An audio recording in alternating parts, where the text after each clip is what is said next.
The teenage years can be difficult to navigate for young people. Juggling relationships, friendships, study, exams, home life, school life, along with the day-to-day changes of the adolescent brain. So how can we tell if typical teen behaviour is becoming something more? One of the questions I've had from a lot of parents is, when do I worry?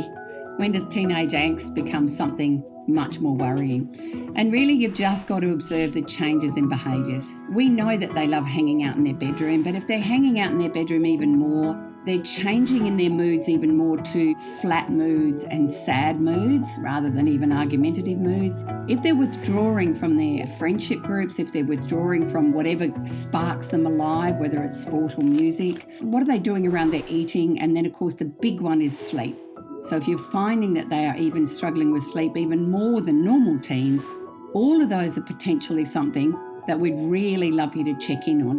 When we start to identify that our kids are really dragging their feet, there will be something underneath that is driving it. And our job as parents and those of you who work with our teens at school environments, we've got to find out what that is. There is nothing more heartbreaking than seeing your child go through a hard time and knowing it could and should be different, especially when it has an impact on their schooling or education. But as parents, what can we do to make a difference? So at the end of the day, what we have to do is look at how can we problem solve with a child, especially when it gets to complete school refusal. So our job is to come beside our kids and show we've got them.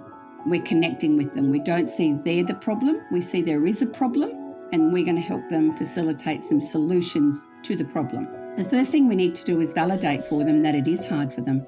It's obviously hard for you at the moment, and I can see that it really sucks. The second thing is student services would be the people we work with when we've got this sort of thing going on. They've usually got the best people who connect with kids.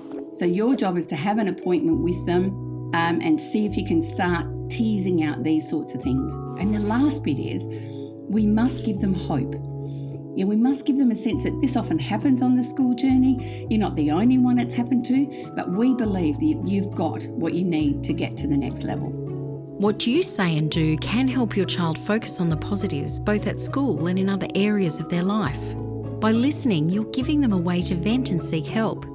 By keeping your cool when they are angry or emotional, you are being a role model. By simply being there, you're helping your child feel valued and safe.